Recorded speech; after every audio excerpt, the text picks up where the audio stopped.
Good afternoon, everyone, and welcome to the final event of the 2024 Confronting Racial Injustice Conference. I'm Khadijah Marquardt Davis, a co-chair of the conference, and my pronouns are she, her, and hers. For my visual description, I'm a 30-something light-skinned Black woman with a gold septum piercing, long box braids, and today I am wearing a denim long-sleeve shirt. The Sandra Rosenbaum School of Social Work has organized this conference for many years, and this is the fourth year of our holding this conference virtually. This online format allows people to benefit from our outstanding speakers.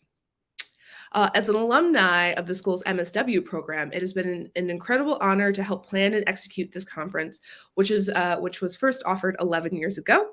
When events forced us to re-examine how social work responds to the relentless reality of racial injustice. We build upon our long history with content that will inspire you to move in concrete, anti-racist, and liberatory action and build the future we need, starting today. The future is now. Given the theme, we encourage you to challenge and push yourself to build your sense of possibility and solidarity and move in the world to put those in use today.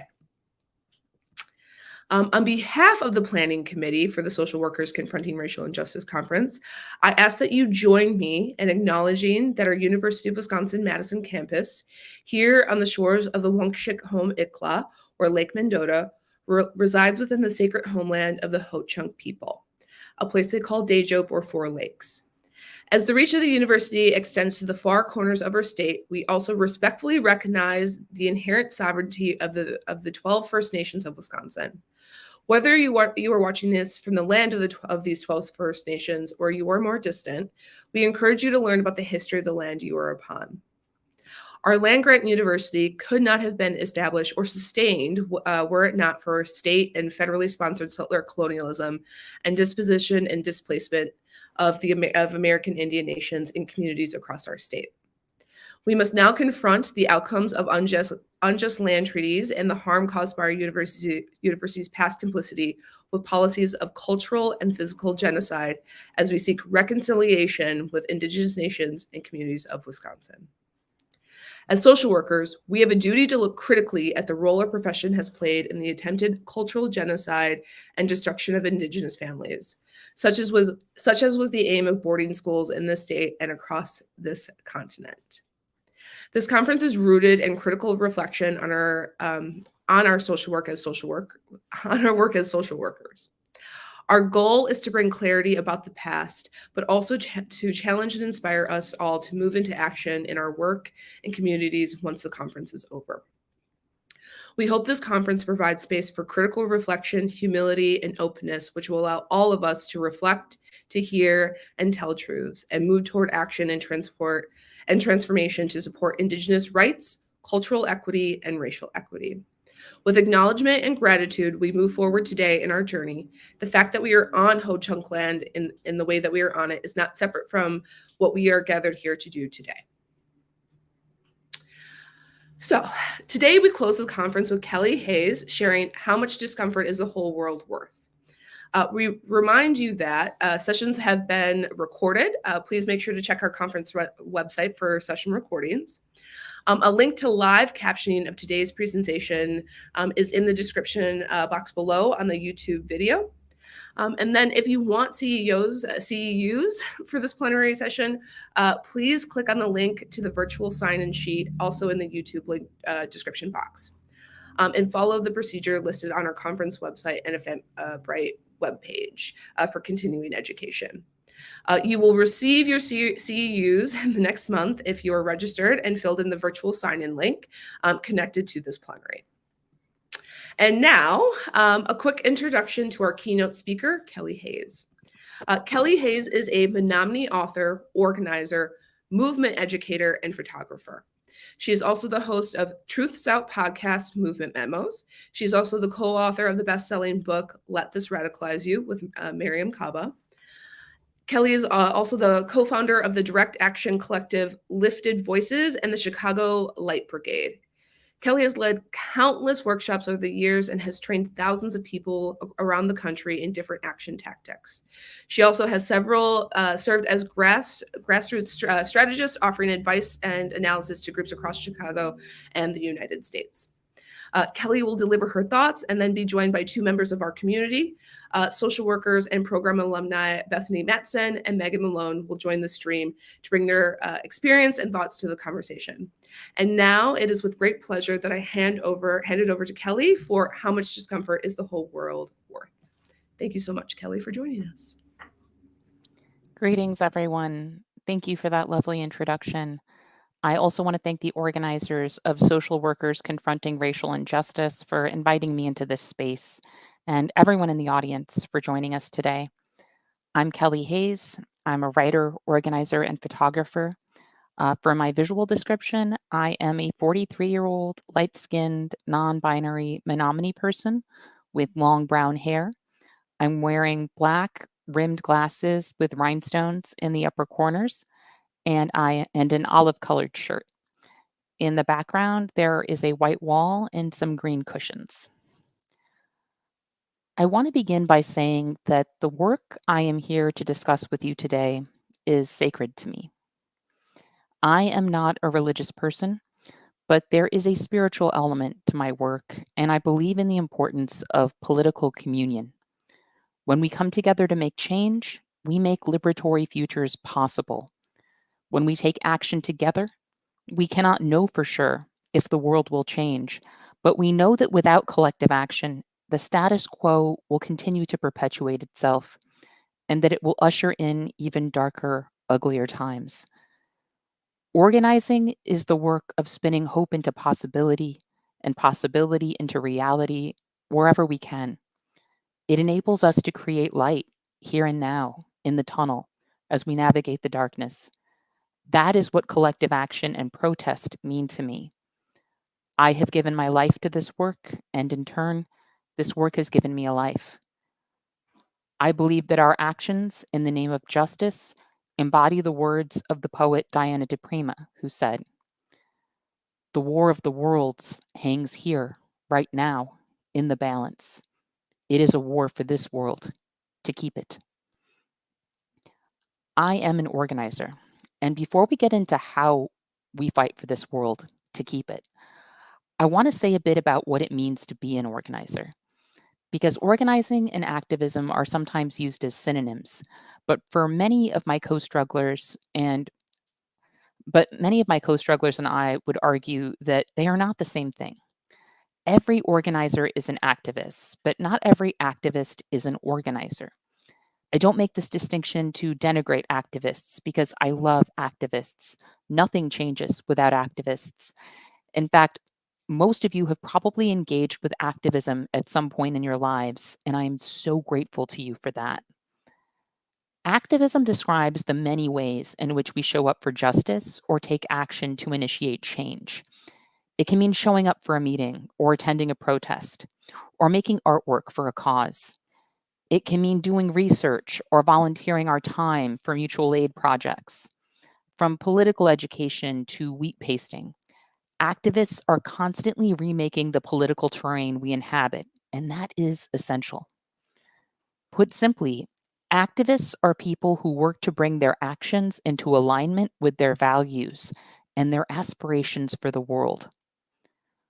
One important difference between organizing and activism is that organizing isn't something we can do on our own. As an activist, it's great to have strong communication skills and the ability to work with other people in spite of our differences.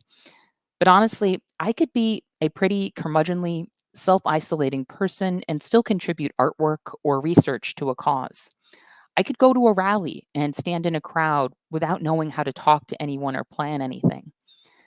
Basically, when I was an activist, my misanthropic tendencies, which were real, didn't get in the way of me contributing. But over the course of my work, the skills that I do have kept landing me in the position of planner and in the position of leader.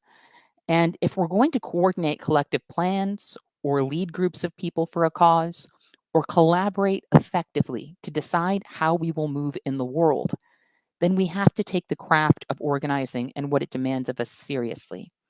Because organizers are builders. We build relationships, campaigns, and organizations. We help establish group cultures and group values that enable people to find common ground so that they can build shared power. Organizers keep things in motion. And as my friend Ruth Wilson Gilmore says, they cultivate something more than notoriety for the cause. For me, the transition from activist to organizer was a journey, and it involved a lot of growth. Because for me, it's not a skill set, it's a way of life. I have helped build organizations. I have trained thousands of people, and I have built relationships across my city and across this country that allow me to help people strategize when things fall apart. That requires an understanding of power and how it's built, and an understanding of people, which is the tricky part, because people can be a lot. Sometimes people ask me, how do you organize with people you don't like? Or how do you organize with people who don't share your values or your political objectives?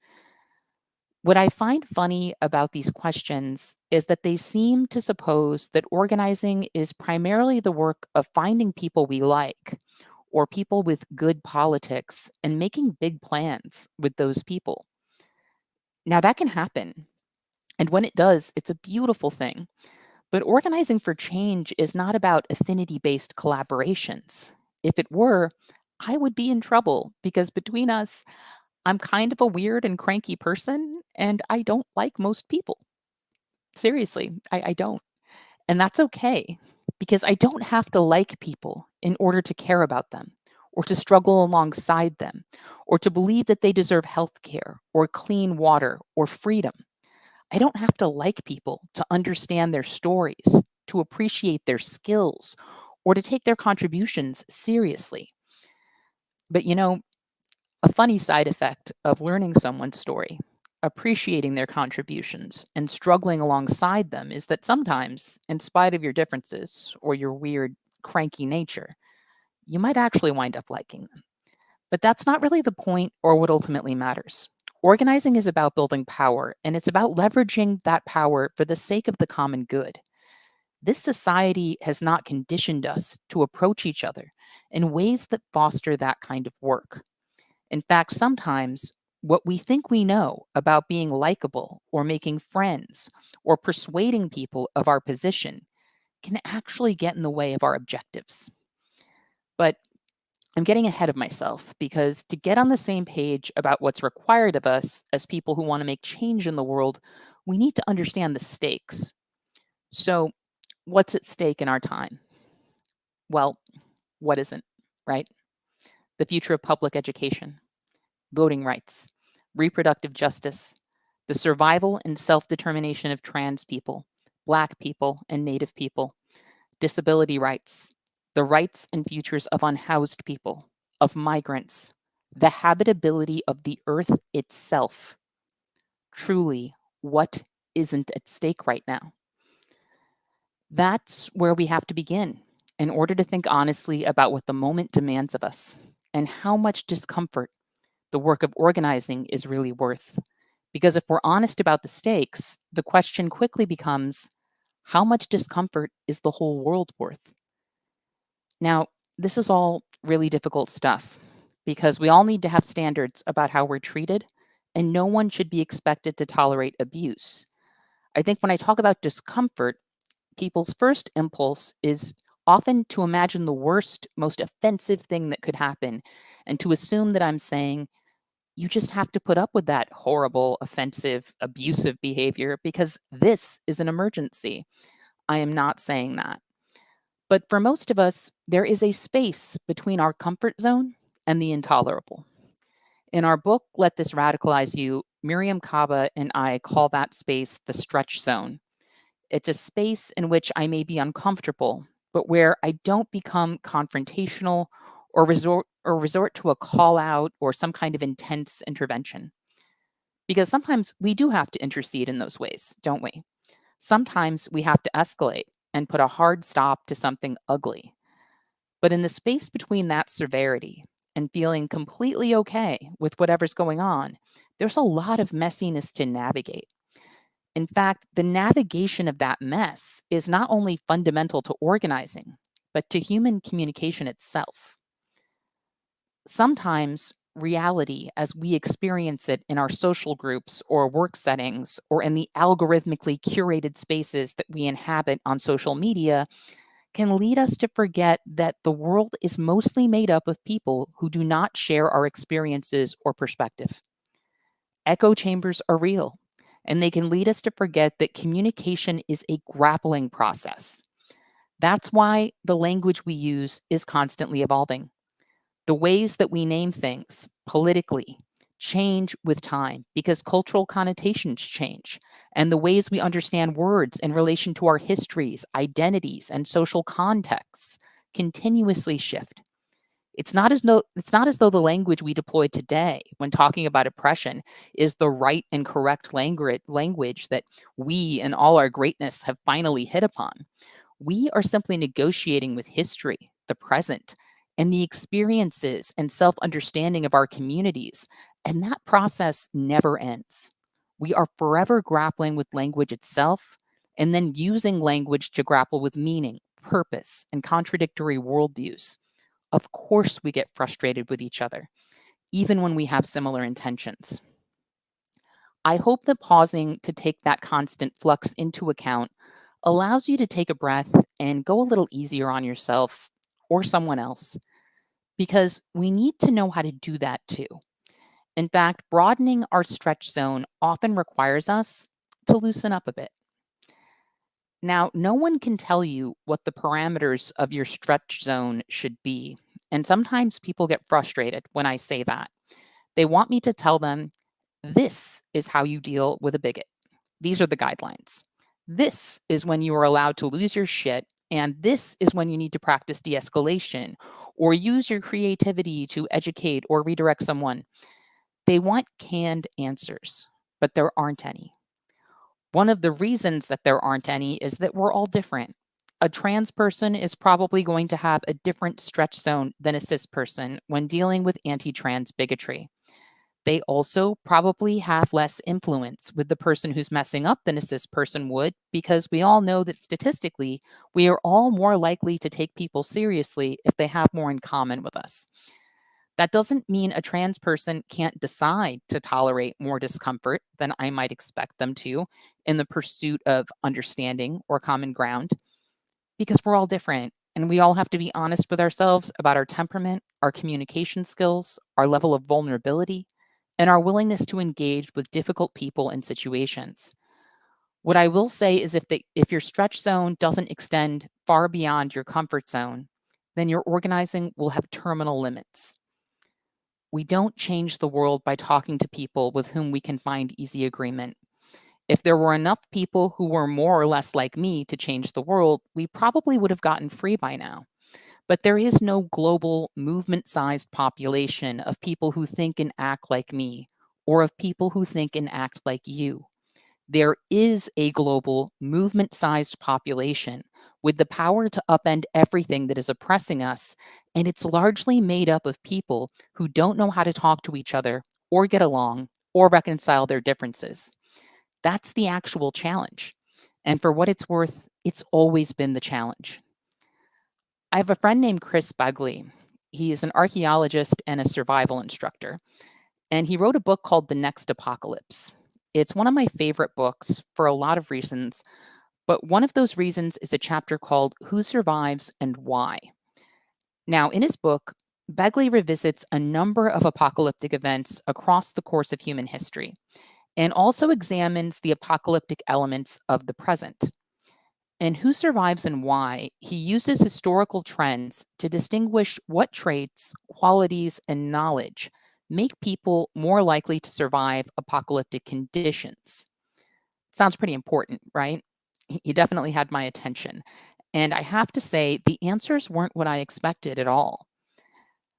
I am a person who spends a lot of time thinking about collapse and catastrophe. And as a Native person, you might expect me to have some insights about how to live off the land in a crisis. But I am what we call a city Indian. I love air conditioning and takeout. So for years, I was convinced that when catastrophe struck, I was going to be pretty clueless. But in Who Survives and Why, Begley points out that in a major catastrophe, survivalist skills aren't actually the primary determinant of who makes it and who doesn't. Because skills like starting a fire or purifying water or establishing a shelter aren't actually that hard to learn. Most of us can pick them up pretty quickly. As long as someone is around who knows or can figure out a few things, they can proliferate those skills pretty easily. Those skills are important, but in the end game, they weren't the most important thing.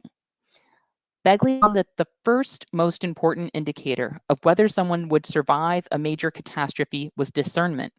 Could they tell good information from bad information or good leadership from bad leadership?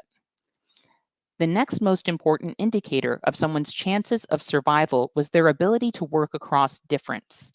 Basically, can you do the work of sorting out what comes next with whoever happens to be around, regardless of whether you like them or find them easy to talk to? Can you organize for collective survival with people who aren't of your own choosing? As you can imagine, discernment and the ability to work with people who aren't of your own choosing are a lot harder to learn than how to make a fire. Unlike practical skills like how to treat a wound, I cannot quickly teach a person within the course of a few minutes how to practice discernment or negotiate difference. Those are skills we develop over long periods of time that require a whole lot of practice. So, how do we get there? Well, we start with one of the most neglected skills of our time: listening. As organizers, we have to start by listening. When people ask me how I work with folks who don't share my ideology or political commitments, I honestly chuckle at the thought of how people would respond if I went around knocking on doors, telling people that I was here to persuade them that we need to abolish police and prisons. Those conversations would not go well. I am fully aware that my political vision is very far to the left of most people I encounter. That awareness helps me because it reminds me that my politics are not someone else's jumping off point. If I want them to share an objective with me and to form a relationship with me, I need to understand what matters to them and why. I need to ask about their story, their struggle, and their hopes for the future. What does their heart desire? Because that desire is going to fuel them, not my analysis or my rhetoric. Now, I have worked with a lot of people over the years who started out thinking I was bananas with regard to the whole prison and police abolition thing, but who agreed with me about a particular policy objective or about a community need.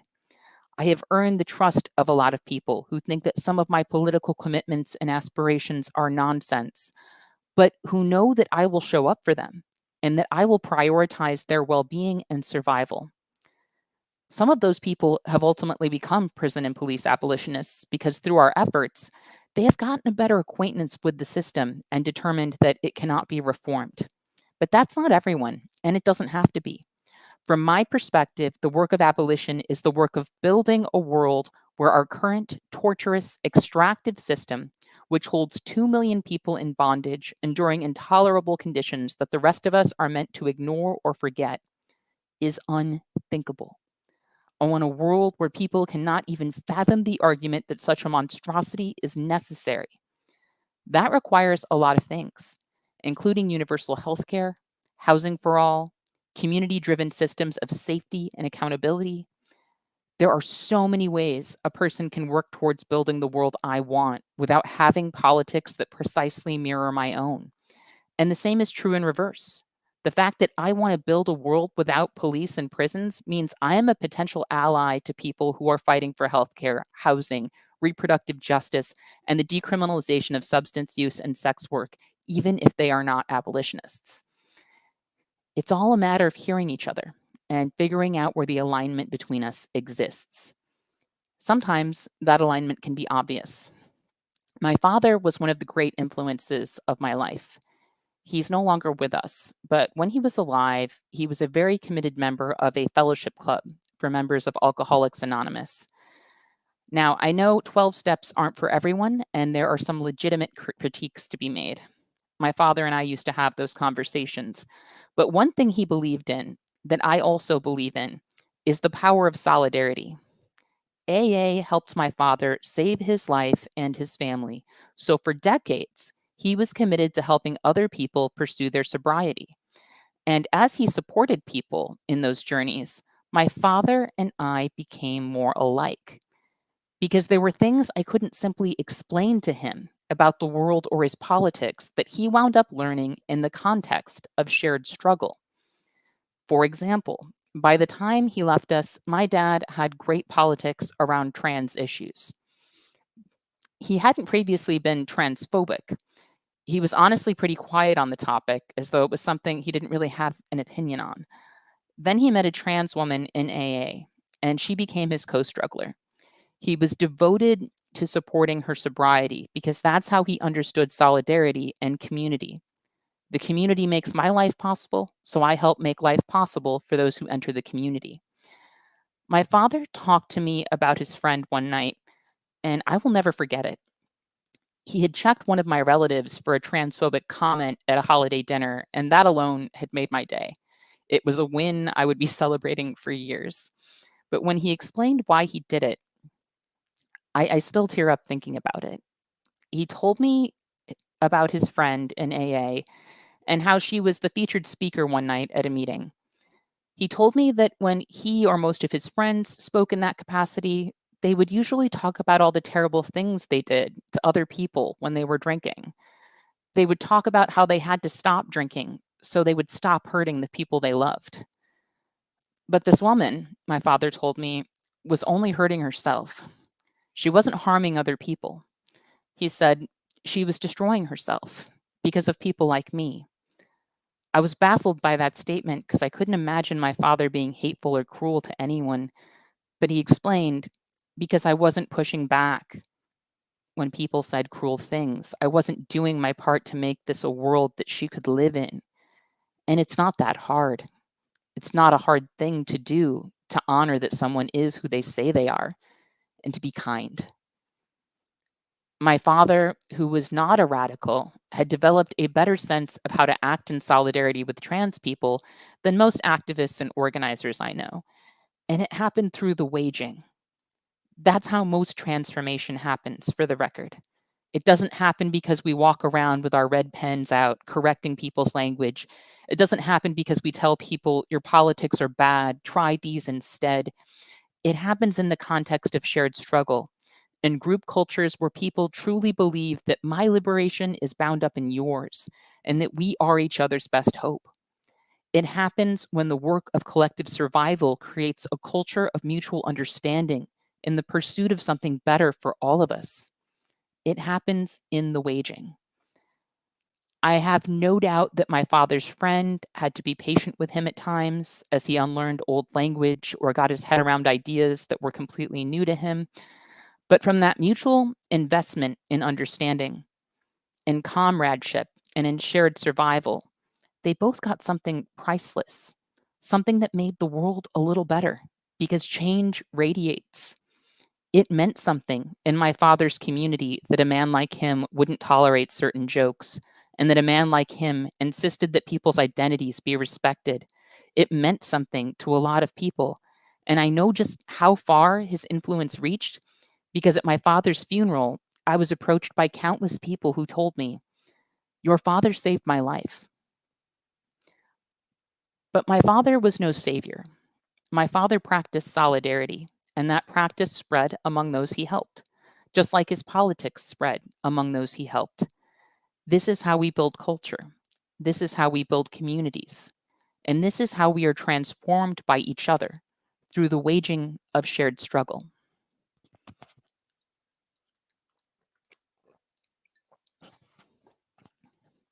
I want to share one last story before we open up the conversation. I want to say a few words about the practice of patience, because one of my personal mantras is that patience is a practice, not a feeling. I think a lot of times we get caught up in expecting ourselves to naturally respond to things in the best way. I think that in part, this comes from thinking of goodness as an innate quality that we either possess or don't, rather than something that exists outside of us that we create in concert with other people. Capitalism and individualism have done a number on us in that way. The statement, your feelings are valid, comes into this as well. But I think those words have been mangled over the years and lost their meaning for a lot of people. When I hear your feelings are valid, I am reminded that my feelings come from a real place. Now, that real place might be the here and now because the person in front of me is a jerk, or it might be this situation reminds me on an emotional or visceral level of situations when I have been belittled or harmed. Or that place might be the pit of my stomach where some food ought to be. All of those things are valid and real, but that doesn't mean that the story I am telling myself about what someone means is the truest story, or that my first impulse in terms of retaliation is what actually serves me or my purpose. But for the sake of stipulating that sometimes people are just jerks, I want to tell you about a guy because it's always a guy, right? Not really, but often it's a guy. In this case, it wasn't a white guy because it wasn't a white room. My collective Lifted Voices had been invited by a community group to help them prepare for a direct action. We did a lot of direct action trainings over the years. Usually they were direct action 101 workshops where we taught people some of the basics of protest and disobedience. Sometimes the trainings were more advanced, especially if people wanted to employ tactics that were particularly involved or dangerous.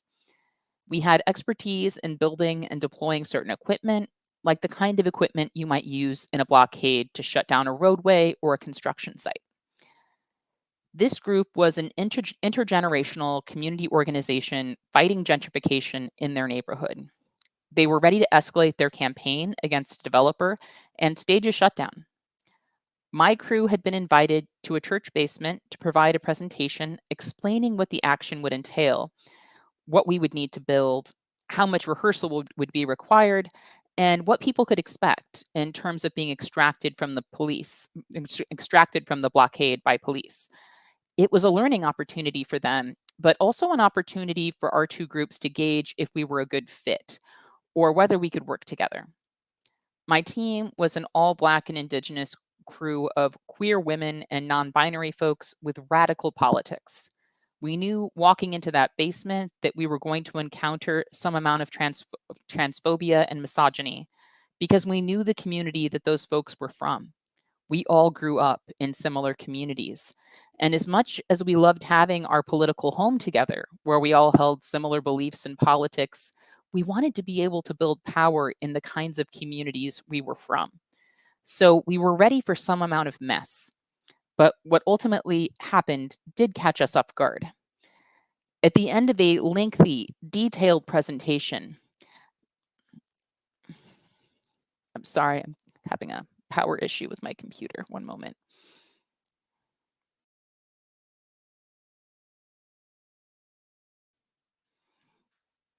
Sorry for the interruption.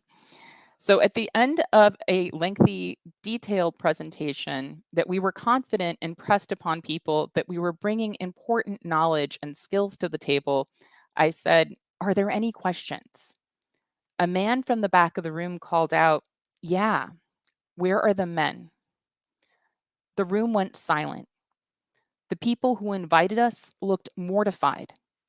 I looked at my co-presenters and I could see that their blood was boiling. I wanted to pop off so badly about how this room was full of men, but none of them had the skills that we were bringing to the table, which is why they had invited us. But I also knew that this could be a make or break moment in terms of deciding whether my team and theirs could navigate our differences. So I made a joke. I said, "At home, making me dinner," which between us was true. The room erupted in laughter and we were able to move on. Now, I'm not saying the key to practicing patience is joking your way through bigotry. In fact, I had my own serious doubts about how I'd handled that moment. So I debriefed with my group later and asked, was that okay? Because we can be macho too wasn't exactly our political ethos. But they all agreed that under the circumstances, it was a good pivot because it allowed us to push back and assert ourselves without derailing what we had come there to do. That wouldn't be the last tense moment we had with some of the men in the group. Over the next few weeks, there were plenty of occasions when the guys would express frustration with the amount of rehearsal that we were insisting upon for the action, or even argue that they didn't need to train to pull off the things they wanted to do. We pushed back when we needed to, but we stayed on track. We were in our stretch zone more often than not, but we figured out how to operate there in a way that we could live with, while also challenging people when we thought they needed to be challenged. In the end, that action resulted in one of the scariest extractions I have ever seen in any blockade I have ever worked on. I was horrified for those people, and I was so worried that they were going to emerge from jail traumatized and shaking. But when we met them outside the police station with food and friends on hand, they were smiling. They were celebrating. They said it hadn't been that scary because of all the rehearsal we had insisted upon. It had made them feel brave and prepared. They said the whole thing was muscle memory, thanks to us. They wound up throwing a celebratory dinner and making us a cake. During that dinner, their group toasted ours and we toasted them. And there was so much love and appreciation between us. I never would have guessed when that man yelled out, "Where are the men?" that we would make it to that dinner. And honestly, we are not always going to make it to that dinner. Sometimes when we wade through the mess, we're rewarded with more mess. But without practicing patience and without finding a way to work across difference, none of that learning, none of that courage, and none of that newfound respect would have been possible. Because we found those things through shared struggle. We found it in the waging. That ultimately is what I have to offer as an organizer, the opportunity to see what we can build and cultivate together in the process of trying to do something worthwhile. Because none of us knows how any of this is going to end. I cannot promise you or anyone a light at the end of the tunnel, but I can tell you that through the work of organizing, we can sometimes make our own light here in the tunnel. And I can tell you that in doing so, we and others can be transformed in ways that make every other transformation a little more possible. Thank you.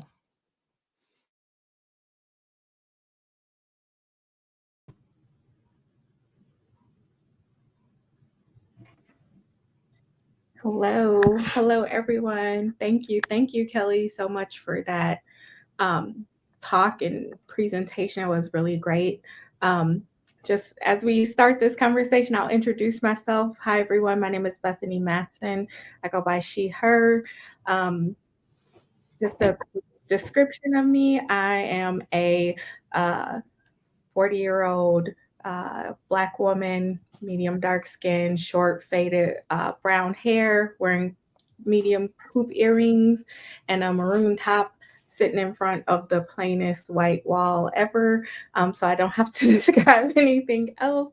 I am a community social worker that does therapy. I'm really honored to be here and be a part of this conference again, and just honored to be in conversation with Kelly and Megan today. So I will pass it to Megan to introduce herself. Thank you, Bethany. I want to echo the thank yous, Kelly. I just think what you shared resonates. I teared up a little bit, and I think also gives a lot of hope, and I appreciate that. My name's Megan. My pronouns are she, her. My visual description, I'm wearing a bright red shirt. I have black curly hair, and it's all contained on top of my head. I identify as a transracially adopted person from the Andes, and that impacts kind of every realm that I work in. I work in higher ed, and I also work at a local hospital and sit on the board for a nonprofit in town. And behind me, like Bethany, I have white walls, and that's about as exciting as it gets right now. So I really, one of the things that I would really love to touch on in our conversation today is Kelly, your way of bringing hope into everything. I think a lot of times when we work in the field of social work, it's really easy to get down and get really frustrated when we're not seeing the changes that we want to see at the pace that we want to see it. I also think as social workers, we are agreeing to continually fight systems of oppression. So we're constantly being bombarded by them at all times, both at a micro level and macro level. And I think it's really easy to get jaded and tired. And I think that when we are jaded and we are tired, our creativity kind of is in flux. And so it's easy for us to say no or to shut down in pieces like that. How would you suggest combating that jadedness or that tired piece of it so that we can continue to show up and authentically own that we're tired and feeling jaded, but also still fight the system, since that's kind of at the root of who we are? Thank you for that question, Megan. Well, first of all, I think that it's important to acknowledge, as I had mentioned, that our feelings are coming from real places, right? We don't want to gaslight ourselves ever and be like, maybe it's not, maybe things aren't bad. There's lots of bad shit. We're wading through it all the time. It's hard. So for one thing, I believe in making space for ourselves to feel the things we need to feel. I think having a practice of grief is important, making a space for that in our lives in meaningful ways, and not just sort of giving ourselves crumbs at the end of the day in terms of processing our emotions. For me, active hope, which is, those words come from Joanna Macy, and that is the key for me. I don't believe in hope in the sense of optimism. I'm not an optimistic person. I don't go around assuming that things are going to work out. Right. I think of hope as being grounded in action. And when Joanna Macy talks about active hope, she talks about it in the sense that at any given moment, no matter how bleak things may be, I can see what it is that I want to have happen, or the values that I want expressed in relation to what's happening. And I can figure out some way to move towards that horizon. What is the movement I can make towards that horizon right now? And that I make the choice. I make the values-based choice to ground my actions in whatever that is. And I think that I've gotten pushback more than I would have expected in recent years. Mariame and I both get pushback around this idea of hope. Some people feel put off by it. And I think, and sometimes that might be because folks feel like they're being blamed for their despair, or they feel like, they're being told that their feelings aren't valid. And their feelings are valid. And I think we all experience despair sometimes. But what I believe and what I choose each day is to ground myself in hope and in what's possible for the better, because I don't think there's any other way that is worth living.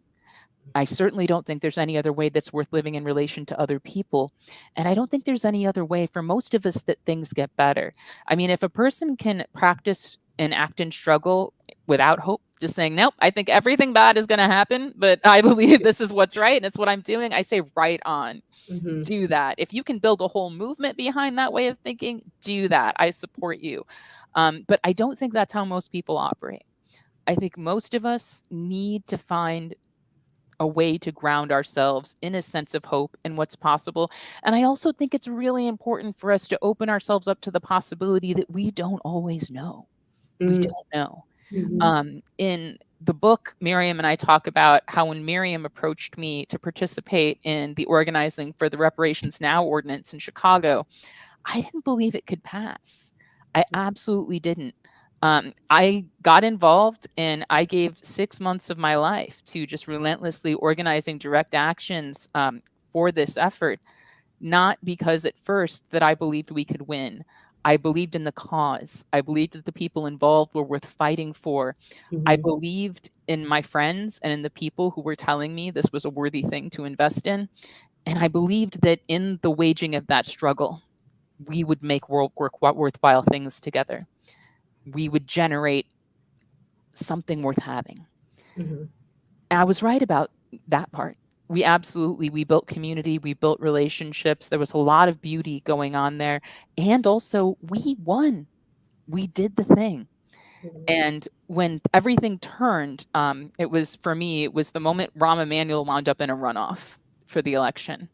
And I knew that suddenly there was a lot more political leverage to be had. He had to be a lot more hesitant about how he treated protesters. And with that extra bit of room, I knew we had a lever and a fulcrum. We could do this seemingly impossible thing.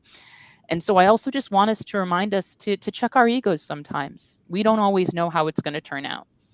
And it's a defense mechanism in a way to assume that we do. Even assuming things for the worst is easier for a lot of us than living in uncertainty. We want to believe that we can know what's going to happen. But, you know, Mariame was always telling me that she takes comfort in the uncertainty. She doesn't know. And that creates a dance space for us. Yeah, I mean, I love that piece of that you didn't have hope. When I was reading the book, it just is really, frankly, exhilarating to me that just sticking with it, because I think even healing in that is happening. So recognizing the different steps and stages of that as we show up into this space, just creating community is healing generational trauma, right? Even if it didn't go the way you want to after months of doing that type of work, that is still one little piece that's repaired. And I think I really sit in that aspect of it, and I appreciate that a lot. Mm-hmm. Yeah. And I appreciate you bringing the hope piece in there, because actually one of my favorite quotes is one that Mariame says about hope, that hope is a discipline. And it reminds me of what you said around like patience is a practice, right? So these things, and when you talked about this binary of like people seeing themselves as good or bad, right? We're always like, okay, I'm a social worker, so I must be good because you go into social work to help people, so I must be good. Even though like we all know there are shitty people that do work that's supposed to be good all the time, right? So like trying to break those binaries of like right and wrong, I think this way, I do it this way, is a constant. I know for me of like doing therapy for folks who often come in and are troubled because they see themselves as good people that bad things keep happening to. And so like breaking that of like, well, we're all just like we're all just human beings, and we're all just trying to figure this out, because it's not written in stone, and we all live in these systems that really are set up to tell us that, you know, what the good and the bad is, even though they don't know, and they outright lie to us, right, all the time. That's how systems keep going, is they uphold lies. And so in kind of thinking about that, you know, one of the questions that I had was about this issue of trust, because as a social worker who has done work in, you know, mental health and therapy, you know, I've worked with a variety of providers, and oftentimes in those spaces when we're working in systems and we're working with people in the community, it's like lying gets, or like mistrust of systems gets pathologized, because it has to, right? So we pathologize people and say, oh, they don't trust us, what's wrong with them, even though the system exists because we lie to people all the time. So like as an organizer, right, and when we're trying to build communities to think in different ways and think outside of like, how would our community look and exist outside of systems? Like, what are the ways in which trust comes into the organizing and building that, and kind of like going back to this normalization of like actually mistrust is insight. If you don't trust systems, that shows insight. It shows a learned experience, a lived experience of knowing that that is what happens. So I'm just curious about like how you see that, what role it plays, and how you do that with people on a regular basis when things are like you said, really unknown and uncertain. You're kind of just hoping that, you know, you can achieve something and make things keep going. Thank you for that, Bethany. That's a great question.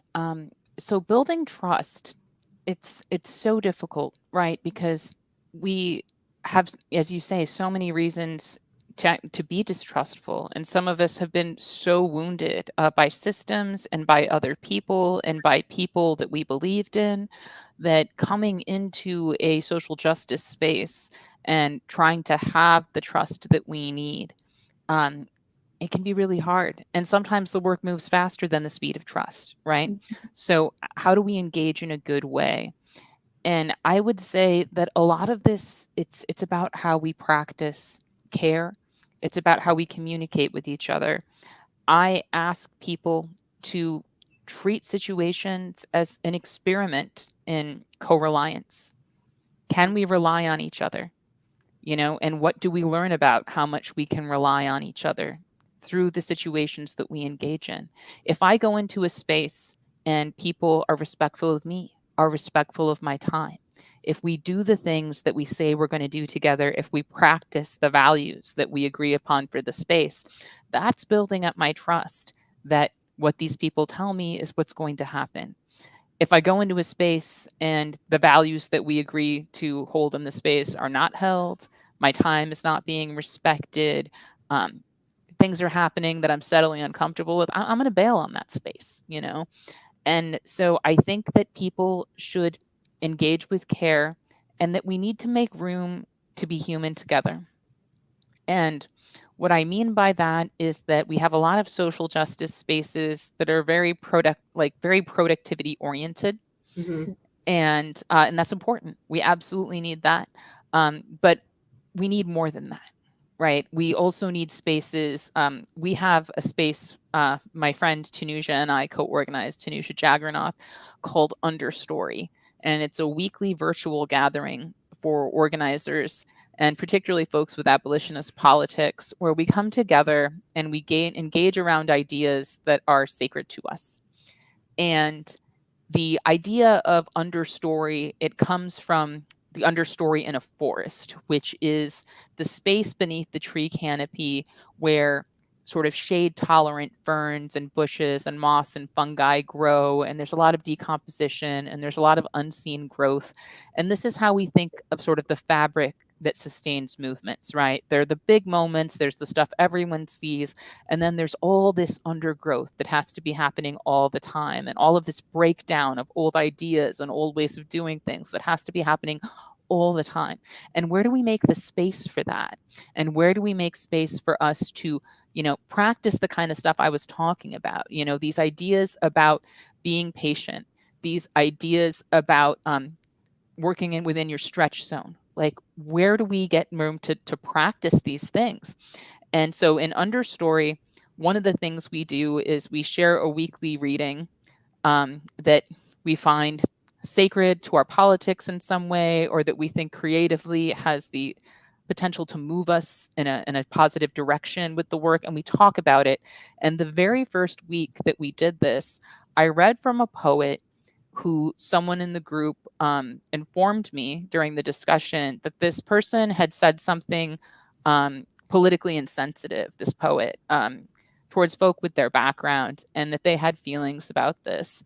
And we talked our way through it. We talked our way through it in this really positive way of being like, yeah, that freaking sucks. And that's a thing that's going to keep happening, right? It's going to keep happening no matter how much we don't want it to, because all of these folks who we are taking something positive from are also flawed in some way. And so we need to be able to engage with these realities, and we need to be able to hold multiple truths together.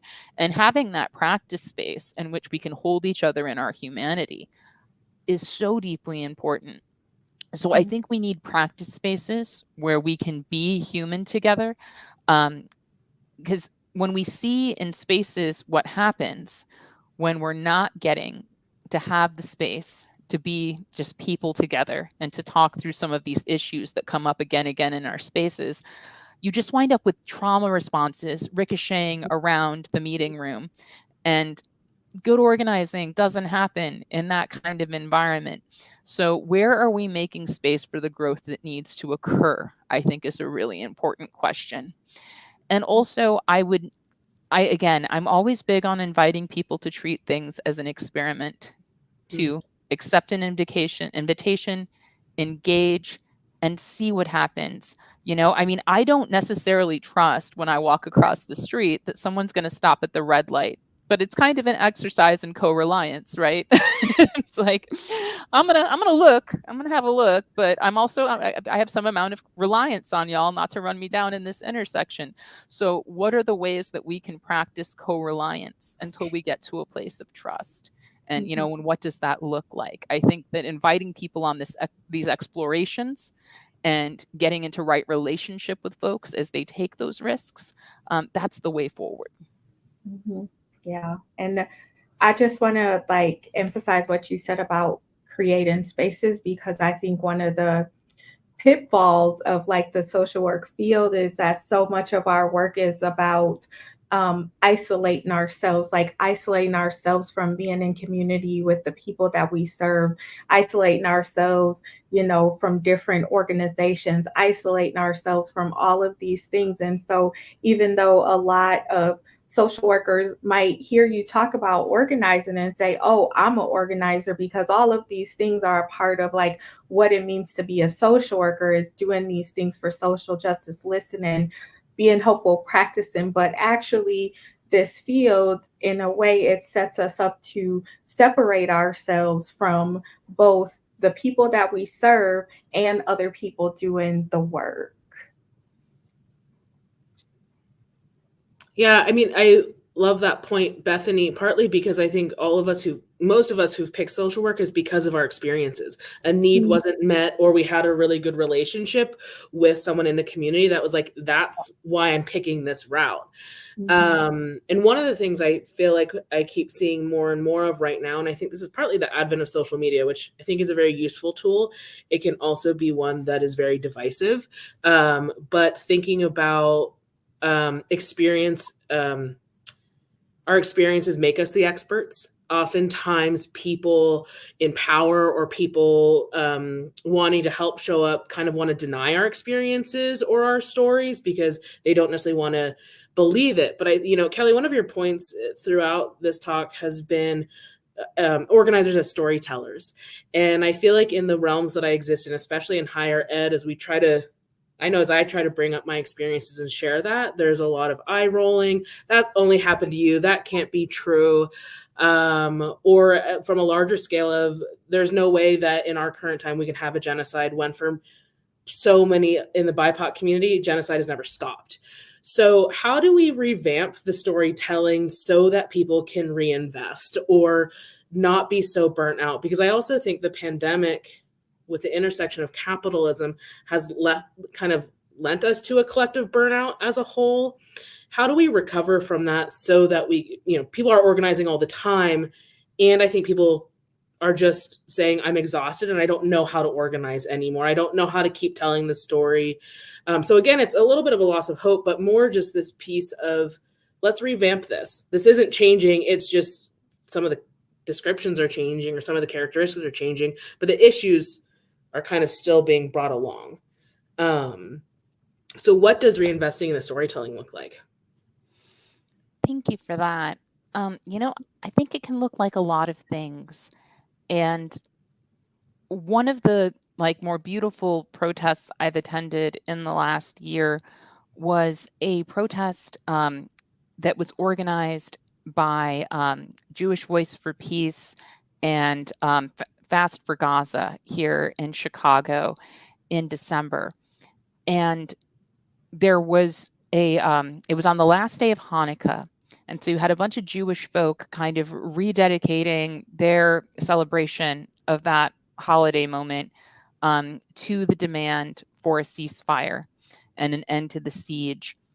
And there was so much song and there was so much celebratory energy among folk around this idea of coming together in these wonderful demands and building community together across difference, across the divisions that the powerful want to foster between us.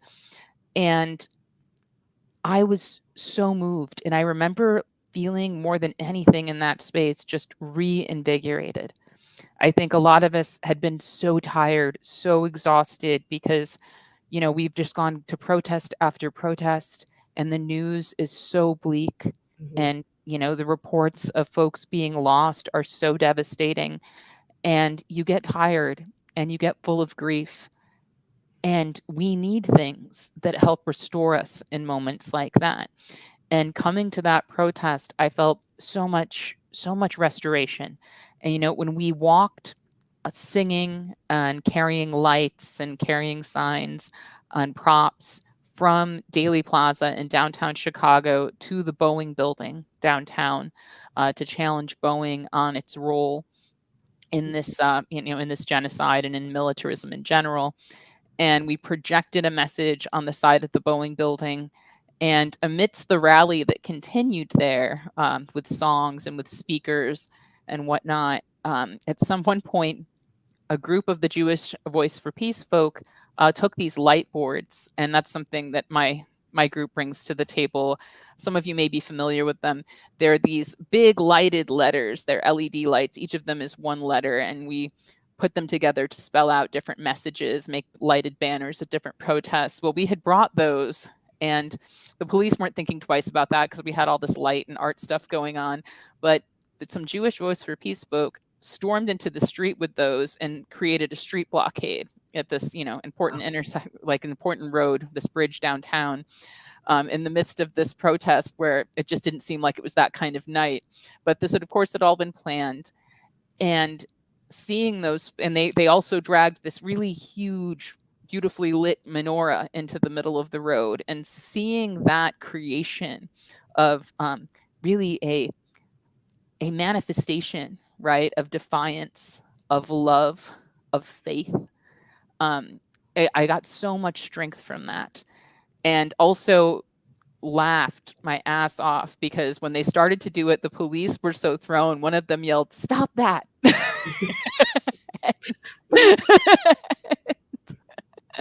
And that was just great. But I think that, we need to find ways to embody the stories that we tell that touch all the parts of our humanity, right? That we need to be able to show up with. Sometimes we need to laugh. Sometimes we need to feel joy. And sometimes we need to feel reverence. And it's, the best direct actions are instrumental in that they are bringing pressure to bear in the right places, and also expressive, and that they help us feel things that we need to feel. And I think that the best organizers who are organizing protests, which is a form of storytelling, know that we aren't just working with the most obvious emotions, right? We're not like, when we're talking about climate change, it's really easy to fall back on just scaring people. But we know that people get scared and they recoil. So what other feelings are we summoning? Are we summoning like a love for the land, for the water? Are we encouraging people to deepen that investment in those relationships with our living relatives in the natural world? Like, are we touching on their admiration for folks who have been waging land struggles for as long as capitalism has been destroying the earth? Like, what are we tapping into? What are we nourishing? What are we feeding? And what are we recognizing that we all need as human beings? And, and how are we responding to those needs? So I think that all figures into the storytelling. And it's, I was talking to my friend Shane Burley recently. I have a newsletter called Organizing My Thoughts, and it's not paywalled at all, but occasionally paid subscribers who choose to support financially, I invite them to Zooms with me and some of my really smart friends where we talk about some of the issues of the day. And I was telling Shane that our conversations are so important to me because he never gets put off by me wanting to discuss really depressing stuff. like he wrote the book, What Fascism Today, What It Is and How to End It, so we can go deep on the hard stuff every time. And, he mentioned that it's like, well, I never come away from our conversations feeling like deflated, because think about how we end it. It always ends with hope. It always ends with us coming back around to what do we need from each other? How do we build together? What are the relationships we need? How do we get that power? And if you always come back to what it is that we need to do together, if you always bring ourselves back to what it takes to be in right relationship together, we're going to find strength even in the hard, messy stuff. Yeah, I don't know. I appreciate that just sheer determination of the messy stuff. I feel like that is a common area that I feel camaraderie with social workers, that we're agreeing to be in the mess. We're signing up to it, whether we're in education, whether we're in the hospital world, that type of thing. I like the mess, but that's the conflict resolution specialist in me that appreciates that. I think that one of the messiest things, and this was a question that I posed in one of the breakouts, and one that I think about often, is the messiness of politics and social work, because every social worker has probably had an experience of like someone saying something that was seen as political, or you often get messages, and I say this as someone who has worked for like the state and government entities, where often we are told that like our work cannot be political. And it's like, well, that doesn't make sense, because all the work that we do as social workers is political. Social work itself is political, like it is controlled by the state. And actually, our plenary speakers last week, Shimon and Charlotte, were part of Stop ASWB, which was a movement to talk about like the ways in which the state controls social work and builds barriers and gatekeeps through the examination process, which keeps a lot of folks who are non-white women mostly out of this field. And so everything about social work is political, but often social workers take a stance of like, I am apolitical, I'm neutral about this, I won't discuss it. Another form of like isolating ourselves from the people that we serve, right? And so for you as an organizer, I just wonder, like, how do we start to talk about breaking those things down, and like what is the response to someone who says like, I'm apolitical, I'm neutral about any topic, because politics really is just about like how we distribute resources, how we distribute power. That's all politics is. And as someone who's been called into the office, as I say, for talking about race as a political thing, like that's too political for the workplace. Like, how do you start to have those conversations, or like how do you see that as an organizer, like really digging deep into that, as like, it's not as simple as like being neutral or apolitical, if you even believe in those things, because I'm not even sure I believe in the idea that any of us can be either one of those things, as much as we try to tell ourselves that we are. But like, how do you start those conversations to get people on board to actually move to that place where they can think about it in a way that is productive? I don't even know the right word for it, if that makes sense, if that question makes sense. Oh, it does. Thank you, Bethany. So I want to start by saying I absolutely don't believe that apolitical is a thing. The status quo is incredibly violent, right? Mhm. This reminds me of when we talk about violence and nonviolence, right? Because the idea of what is peaceful and what is upheaval, when we are told we are experiencing peace, what's going on in our society? A lot of really horrible things. People are dying all over the place because they don't have access to medical care, because they don't have access to what they need to fulfill their human needs and survive. People are going to jail. People are being abused by police. People are suffering in human conditions in jails and prisons. The status quo as it is incredibly violent. It's incredibly racist. It involves state-sanctioned murder in multiple forms. And to treat all of this as normal or acceptable is a political position, and I would argue a very bad one. So there is no such thing as being apolitical, and we can call a thing neutrality, but that's farcical, right? Because what that means is being pro all of those things that I just described, that we're told we're experiencing peace when violence is happening on a particular set of terms. So, it's really about being pro all of that or not pro all of that, in my opinion. I confront this in my day job as well. I'm a journalist, and on my podcast, I can be as extreme as I want to be, which is great for me. But I've written for major publications where I've gotten pushback. A publication that's name you'll all be very familiar with told me in 2017 that I couldn't call Trump a white supremacist. And I provided all kinds of receipts to be like, here it is. Here's the proof. He's a white supremacist. Mhm. And they were like, yeah, but, we don't call people that unless they identify as that. And this is all in the pursuit of neutrality. Now, let's understand, where does that concept even come from in journalism? Because there was a time when no one had any pretense about anything like that. It was a time when newspapers were extremely pronounced in their bias, and then that was part of the whole selling point across the board. The idea of neutrality came along because someone thought it would sell more penny papers. Way back in the day. It was about broadening the audience for these little cheap publications. And that became eventually an industry standard. It was an industry standard that was about having broader appeal, not about it is actually somehow morally right to take the position between the most extreme position on either side and say, that's what we're going to act like is normal, that's where we're going to live, and that's where we're going to work.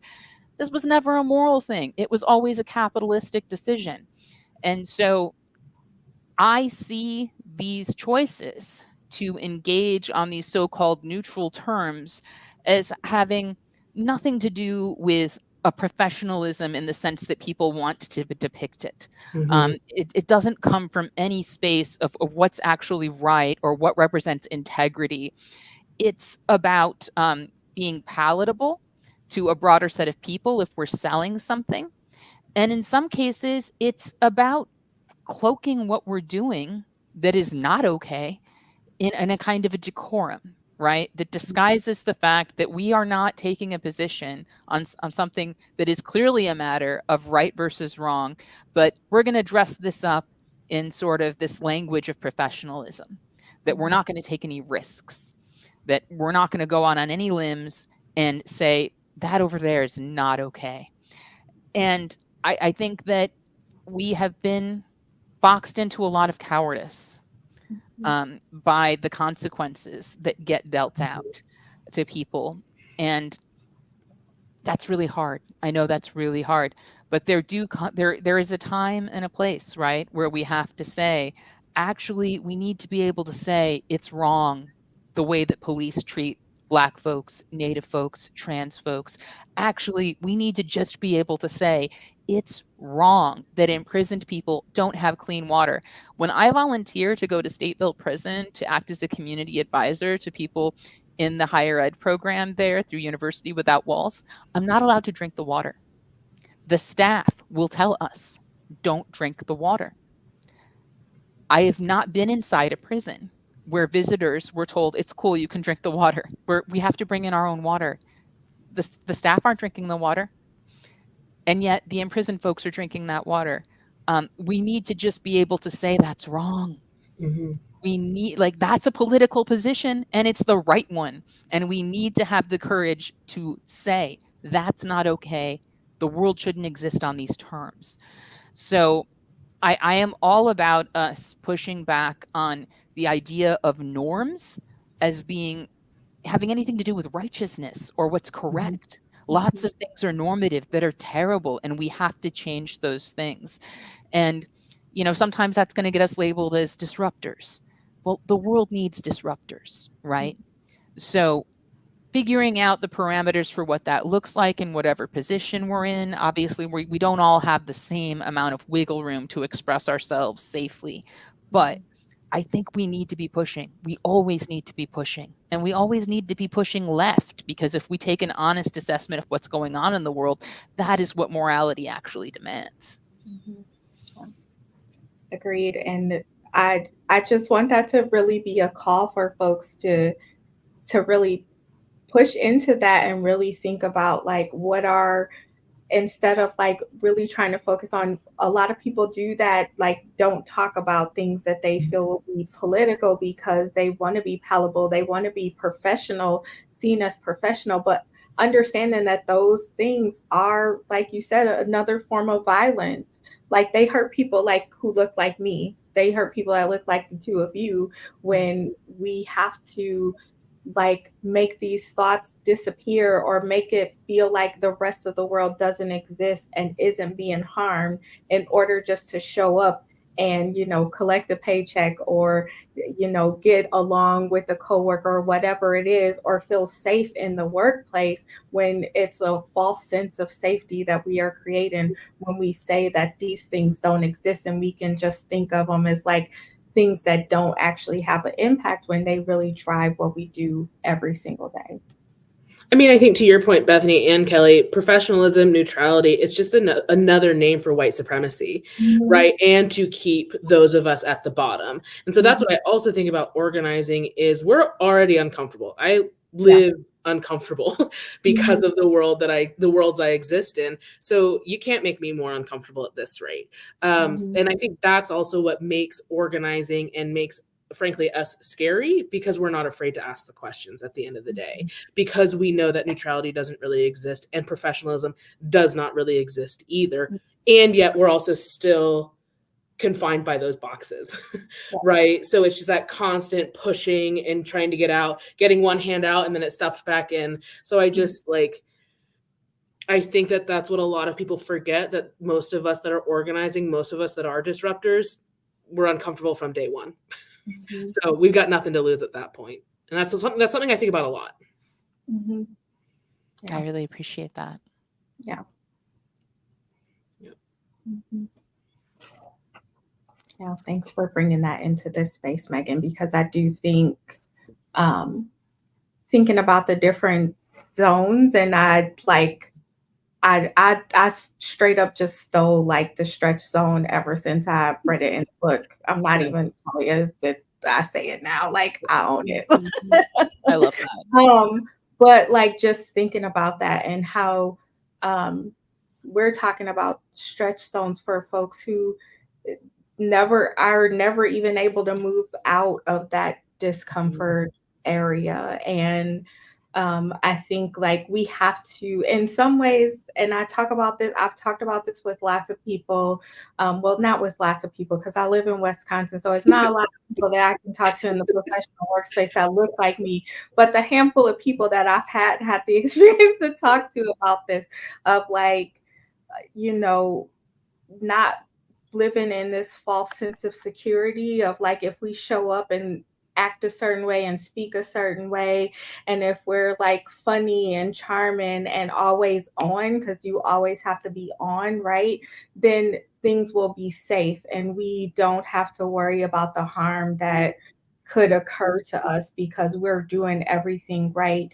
even though really in these systems there's no right way for somebody who looks like me to act, to be, because at any point in time it could turn easily, and I don't have to do anything. It could just be whatever is going on for that day where it can just turn, and it doesn't matter like if I create this false sense of being in a comfort zone or even a stretch zone, like it just could snap or go away at any point in time.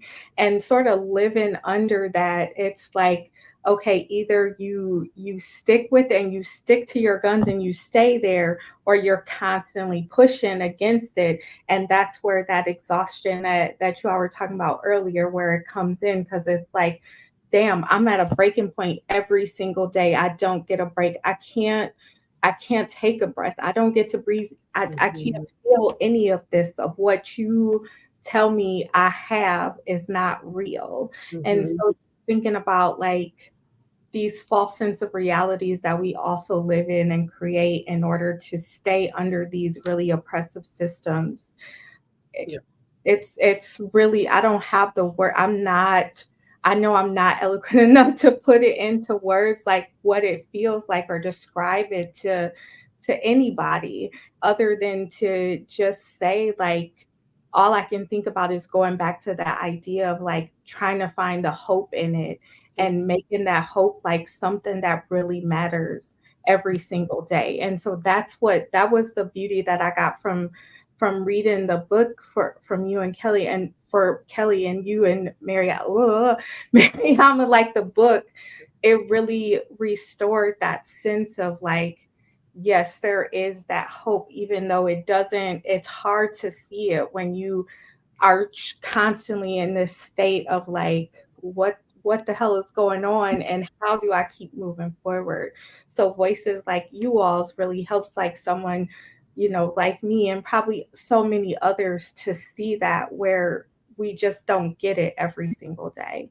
So that's not a question. It's just like a thought that came to mind of like the appreciation for folks like you who constantly put things out there and create and organize and gather folks together to actually show us what that hope looks like, what that patience looks like, what organizing truly looks like. Well, thank you for that. And yeah, what you were saying, it brought up a couple of things for me. One of which is I remember when we were organizing for the NATO protests in Chicago in 2012. And I remember telling a group of co-organizer folks, we were having lunch after a meeting, and I was like, I recently got trained up as a street medic, and I think we should all get trained in how to treat pepper spray and tear gas exposure. I think that we should all have that knowledge. And there was this white guy sitting at the table who said, like, for NATO? And I was like, yeah, for the NATO protests. And he was like, I'm not going to get pepper sprayed at the NATO protests. And I was like, oh, yeah? And he was like, I'm not going to do anything that would get me pepper sprayed. And I was so jarred by that. And I didn't argue with him at the time. I think probably made some little, quick, pithy comment. But in my mind, I was just so floored by, I'm like, what is it like to move through the world thinking that way? That your actions will dictate what happens to you in relation to police, in relation to structural power, that these kinds of things are a consequence of what we deserve or provoke. And so it's so important for folks who have been conditioned to move and think in that ways to check themselves and recognize that, like you're describing, that is not how a lot of us are operating from jump in relation to the world.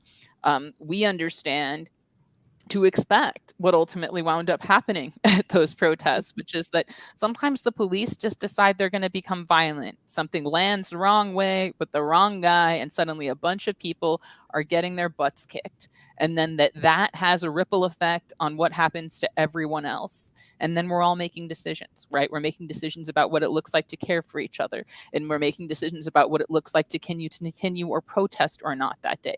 We're making decisions about how much risk we're taking when we're doing that, and what that looks like to decide quickly in relation with other people while keeping into account our varying vulnerabilities. Like, these are the skills that we build in organizing, and it definitely requires people to be able to kind of step outside their own limited experience and think about what other people are up against and have been up against and are up against daily in these situations.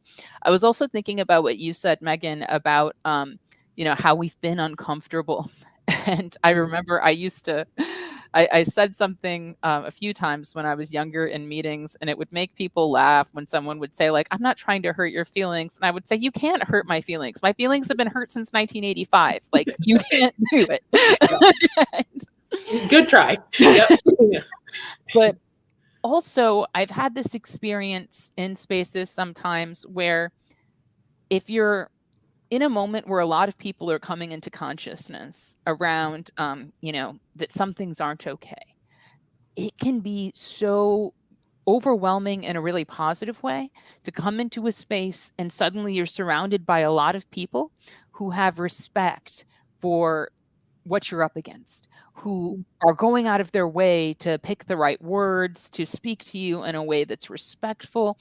And it can really cultivate a feeling in us, an expectation that gets ratchet it up because it's like, whoa, people can do this. It can be like this. Then why isn't it like this all the time? And why don't I get to expect that of people all the time? And Allie Wayne, who's an immigration organizer, an undocumented Black organizer, did a great job of talking about this and Let This Radicalize You, when he talked about how, like a lot of people, he came into organizing from a place of trauma. And I think a lot of us show up to this work, kind of like you all were talking, a lot of people show up to social work from a particular set of experiences. A lot of people show up to organizing from a place of being traumatized by the system, or a place of being really, really angry at the system. And all of those experiences and all of those emotions have power that can be incredibly useful to us and incredibly important to the work we do. And also, as Allie was talking about, he would get frustrated. Like someone would use the wrong language in a meeting and then he would just go off and explode at them. And he said, and then the next meeting, it would just be me and my 2 alkalites, And so what I think is really important for all of us to remember are the skills that we're building. And this helps me so much because we've talked about goodness and how, I think liberalism, in addition to capitalism, kind of conditions people to think of decency and goodness as being like these innate identities that we either have or don't. And, I'd be so screwed if I thought about things that way because, like I'm a highly traumatized person. And a lot of that trauma leads me to have not great first responses to things. Like what's happening up in here is often not the best thing. Somebody says something in a meeting I don't like. I've got a sarcastic comment ready to go. It's locked and loaded. I'm ready to embarrass them in front of the room.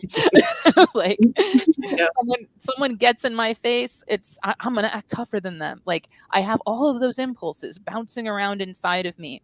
I develop skills that help me negotiate those moments in more effective ways that get me closer to the outcomes that I want. And also, it really helps me that I came around to recognizing that it's okay if on the inside, I'm kind of just a jerk who's trying really hard. Like, that's fine. Because you know what? Nobody actually cares about that. What people care about is how you treat them. Like, goodness is a thing that exists outside of us that we create in concert with other people. It's not about what we think about ourselves. It's not about what our first impulse might be. It's about how do we build the skills to show up for people in the right ways, to act in right relation with other human beings? What are we fostering in the space between us and other people in that continuum? If that is good, it's okay that my first response to that guy who said, "Where are the men?" like what I wanted to say was not pretty. That's fine, because what I did wound up being better for all of us.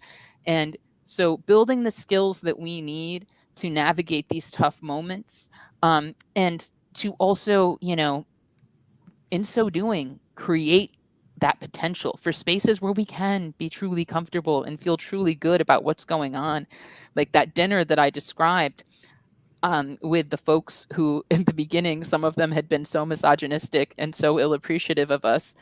That was such a beautiful night. That was a comfortable and wonderful time. And it really taught me a lesson about what was possible in terms of the personal transformations we can undergo together. And I think we need to believe in the possibility of those moments. I think we need to fight for those moments. And we need to trust that if we are working towards transformation within ourselves and in the spaces that we make together, we are making the bigger transformations a little more possible bit by bit. And, and this is how change happens. Wow. Yeah, that is, what a great way to close this. I don't even know what else there is to I'm done. Let's go. Thank you. Thank you. Thank you. Yeah, thank you to all of you for coming in today. A special thank you to Kelly for that phenomenal keynote speech. And then once again, to Bethany and Megan for coming on here and helping to facilitate this wonderful, wonderful dialogue. Appreciate all of you. So just a few quick admin things. So here at the end of the 2024 conference, and together with my co-chair, Laura Dresser, I would really like to offer deep gratitude to the many students, staff, community members, and instructors who make this conference possible. And that includes the mighty planning committee and volunteers from our school who help with the technology and donors who make the free CEUs possible. I also want to once again thank our speakers who've brought such wisdom and insight into the breakout sessions and the plenary sessions. And we've had such a really great conference, and I want to thank you all. And then just a reminder to all of our conference participants, remember that you will hear about the CEUs if you have registered to receive them and have filled in the Google form connected to this plenary. And with that, we will see you back in 2025. But until then, we hope that you take what you've learned and help make the future that it can be. The future is now. Thank you.